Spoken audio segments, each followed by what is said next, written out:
J'ai lu avec avidité des manuels de développement personnel en espérant trouver les clés qui m'aideraient à sortir de mon désarroi. J'ai été notamment attirée par les propos du médecin psychiatre Carl Gustav Jung, fondateur de la psychologie analytique.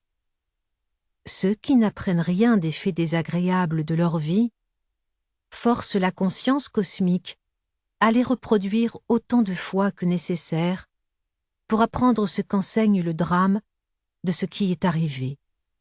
Ce que tu nies te soumet, ce que tu acceptes te transforme. En d'autres termes, tant que nos blessures émotionnelles ne sont pas guéries, l'univers, ce que Jung appelle la conscience cosmique, va faire en sorte que nous attirions des personnes et des situations qui nous feront revivre ces blessures, afin de nous donner une chance d'en comprendre le sens, de les digérer et de ne plus en être affectés. Le temps a passé, et cette phrase de Jung ne quittait plus mon esprit. En effet, sur le plan professionnel, il se produisait quelque chose d'assez stupéfiant. Alors que j'avais passé 15 ans de ma vie à réaliser des films animaliers et des enquêtes scientifiques, enchaînant sans relâche les tournages, voilà que tous mes projets étaient systématiquement refusés par les chaînes de télévision depuis 1 an. À l'incompréhension succédait l'exaspération.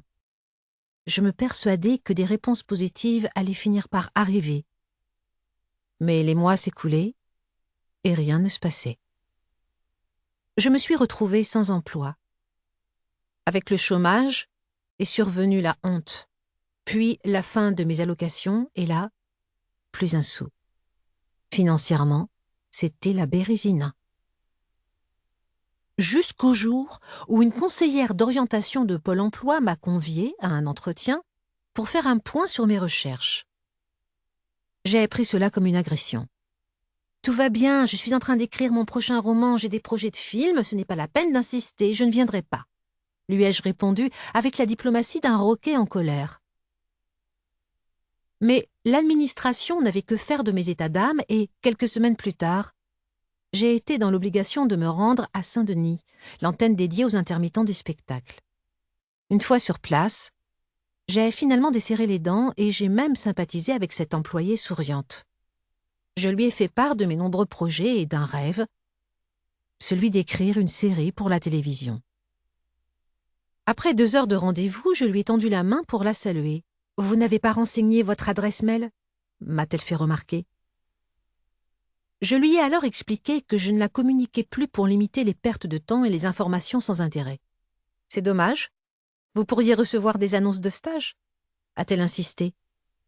Sans m'écouter, elle a fait défiler les pages sur son écran avant de poursuivre. « Voyez là, on a reçu des propositions de masterclass organisées par l'école de cinéma de Luc Besson. » Intriguée, je me suis rassise. Elle m'a tendu 10 pages de différents programmes. J'en ai saisi un au hasard et j'ai lu « Apprendre à écrire une série télé ». Ma mâchoire s'est décrochée, mon cœur s'est emballé. Instantanément, j'ai songé à cette phrase de Jung « Comprendre quelque chose de ses épreuves ». Sans refus des chaînes télé, pas de chômage. Sans chômage, pas de rendez-vous Pôle emploi. Sans rendez-vous Pôle emploi, aucune chance d'être au courant de ce stage. Et si cette absence de travail que je vivais comme une injustice me permettait d'atteindre mon rêve? Renseignement pris, la masterclass coûtait cher et commençait 3 semaines plus tard. Je n'avais plus une minute à perdre.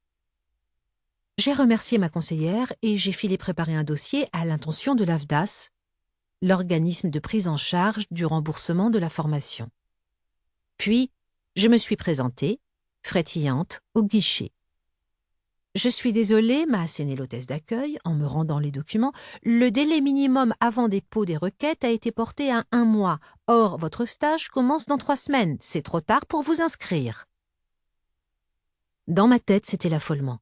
J'oscillais entre doute et certitude. Mais si Jung avait raison, je devais suivre cette masterclass. « Il y a forcément une solution » lui ai-je dit d'une voix mal assurée. J'avais l'intuition que ce qui allait se tramer ici aurait un impact sur l'ensemble des épreuves de ma vie. Si j'étais prise, je mettrais toute mon énergie à apprendre ce qu'enseignait le drame, des événements douloureux passés. « Vous n'êtes pas auteur, par hasard ?» m'a-t-elle alors demandé. « Si, parce que si vous pouvez justifier 9 000 € gagnés en 2 ans en tant qu'écrivain ou scénariste, ça marche. Le délai pour les auteurs est de 3 semaines au lieu d'1 mois et la date limite, c'est aujourd'hui. » J'ai foncé chez moi aussi vite que possible pour transmettre une copie de mes justificatifs. Une bonne nouvelle n'a pas tardé à tomber.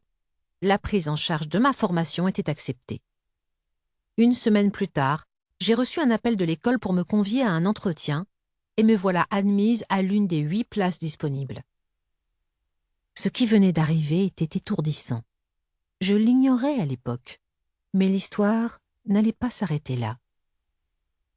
Quelques mois plus tard, en raison de la défection d'un professeur, le directeur de l'école du cinéma, qui connaissait mon travail de romancière, m'a confié les cours, écrire un scénario et concevoir un personnage pour les étudiants des premières et deuxième années. Cerise sur le gâteau, un producteur m'a ensuite confié l'écriture d'un projet de série télé. Le bilan était clair. Le chômage que je vivais comme un drame absolu était devenu l'escalier qui me conduisait aujourd'hui à accomplir mon rêve. Ce jour-là, j'ai compris que tout était sens. Et après, que pouvais-je faire pour guérir et avancer?